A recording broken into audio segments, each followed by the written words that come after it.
Good morning दोस्तों। सुबह 3 बजे उठने के साथ सबसे पहले मैं अपने इस टेबल के पास जाता हूँ। 1 या 2 मिनट बैठ के यहाँ पे जो चीज़ें आपके पास है उसके लिए ग्रैटिट्यूड करना बहुत ज़रूरी है। ग्रैटिट्यूड करता हूँ। फिर उठ के रूम के साथ ही एक बालकनी है, तो अगर समर्स होती है तो बालकनी से बाहर ज़रूर जाता हूँ और एक बार ज़रूर देखता हूँ सामने एक पार्क है। इतनी शांति और इतना पीस होता है। और इस वक्त आपका फोकस, और अगर आपका कोई भी काम करना हो, चाहे वो स्टडी हो चाहे किसी भी चीज़ से, आपका माइंड बड़ा क्रिएटिवली चलता है। बट ये धीरे धीरे हैबिट डेवलप होगी। अगर कोई देर तक सोता है तो वो एकदम से डेवलप नहीं होगी। बहुत कम डिस्ट्रैक्शन होता है और आपके माइंड का फोकस बहुत अच्छा होता है। तो चलिए अब मैं आपको वो ट्रिक बताता हूँ जिसको मैंने अपने ऊपर अप्लाई करा, जिससे मैं 3 बजे कंसिस्टेंटली उठ पाया। तो देखिए यहाँ पे ना एक चीज़ है कि हमें ना सुबह 3 बजे उठने के लिए विल पावर स्ट्रॉन्ग करने की ज़रूरत नहीं है, या हमें ये सब बोलते हैं कि विल पावर स्ट्रॉन्ग होनी चाहिए, उसकी ज़रूरत नहीं है। यहाँ पे आपको लैक ऑफ नॉलेज है। आपको लैक ऑफ नॉलेज है स्लीप साइकिल की, कि आप ये समझिए कि जो आपकी बॉडी है उसको ये पता ही नहीं है कि अभी रात के 2 बज रहे हैं, 3 बज रहे हैं, 4 बज रहे हैं। आपकी बॉडी को सिर्फ ये पता है, जैसे सपोज़ कोई 14 घंटे जगता है, कोई 15 घंटे जगता है, कोई फिर 8 घंटे सो जाता है, या जो भी है, कोई 10 घंटे सोता है, कोई 6 घंटे सोता है। तो बॉडी को इतना पता है कि इतनी देर जब वो जगी रहती है तो उसके बाद उसको स्लीपीनेस फील होती है, और इतनी देर सो लेती है उसके बाद उठने वाली होती है। यही एक साइकिल जो स्लीप का पैटर्न है आपकी बॉडी ने सालों से अडॉप्ट कर रखा है।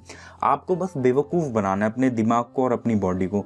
उसके लिए देखो आपको फोर्सफुली, जो मैंने किया था, क्योंकि मैं जब ये सोच रहा था नई विल पावर स्ट्रांग है, 2 मोटिवेशनल वीडियो देख लिया, रात को सो गया, एक दिन उठा फिर 4 दिन नहीं उठा, ऐसे नहीं चला।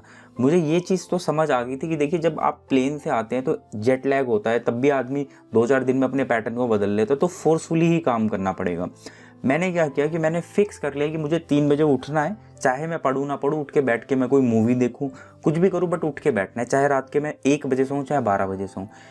मजबूरी में जब मैं 3 बजे उठूंगा तो जो मेरी बॉडी साइकिल होगी 15-16 घंटे जगने की, उसके बाद मैं मजबूरी पूरा दिन जगा रहूँगा, तो मेरी बॉडी को बहुत ज़्यादा नींद की फीलिंग आएगी। आपको ऑटोमेटिकली फिर देखना शाम को 8 साढ़े 8 बजे बहुत नींद आने लगेगी, जो आपको जनरली 11 बजे आती है, क्योंकि आपकी बॉडी पहले से उठी हुई है। फिर आप सो जाना। ऐसे कुछ दिन फोर्सफुली करना, आप 1 वीक करना, तो आपकी बॉडी धीरे धीरे पैटर्न अडॉप्ट करने लगेगी। आपकी बॉडी को टाइम नहीं पता, पैटर्न अडॉप्ट करने लगेगी। बट आपके पास एक वजह ज़रूर होनी चाहिए उठने के लिए। आप सोचो, जैसे कोई भी काम करना हो या आपको स्टडी करनी हो, तो आपके पास वो वजह होनी चाहिए कि भाई मेरा गोल है। दूसरा सबसे बड़ा एक फ़ायदा भी ये है कि आप जब सुबह जल्दी उठेंगे तो आपको बहुत मेजर पोर्शन जो काम करने का सुबह ही मिल जाएगा। लंच 1 बजे से पहले आपके पास करीब करीब 8 घंटे एफिशिएंटली निकालने का टाइम मिल जाएगा। और अगर आपने ये स्टडीज़ पहले कर ली तो उसके बाद अगर आप दिन ऐसे भी बिखरता हुआ चला गया, तब भी आपको इतना ज़्यादा डिप्रेस फील नहीं होगा। इसके अलावा कई सारे हेल्थ बेनिफिट है। आपके हार्मोनल बैलेंस रहेंगे, आपकी मेडिकल हेल्थ डेफिनेटली अच्छी रहेगी, क्योंकि आप जब 8 बजे सो रहे हैं तो 7 बजे, 8 या 9 बजे सो रहे हैं तो 7 साढ़े 7 आप खाना खा लिया करेंगे। और जनरली ये सब बोलते भी हैं, सब हर जगह साइंस वगैरह में 7 साढ़े 7 8 बजे खाना खा लेना चाहिए, तो आप खाना भी जल्दी खाएंगे।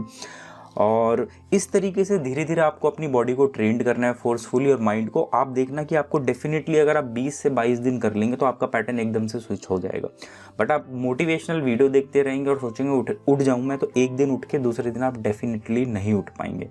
मैंने ऐसे ही किया था, अपनी बॉडी को फोर्स दिया था शुरू में, भले ही 4-5 दिन में नहीं पड़ा, तो उसके बाद 20 दिन 21 दिन, फिर धीरे धीरे, फिर ऐसे करते करते इवन मैं अभी अपने रिलेटिव से भी मिलने जाऊंगा, किसी फंक्शन में भी जाऊंगा, तो मैं कोशिश करता हूं कि मैं जल्दी सो जाऊं और सुबह जल्दी सो, तो वो पैटर्न मेरा आज भी प्रेजेंट है।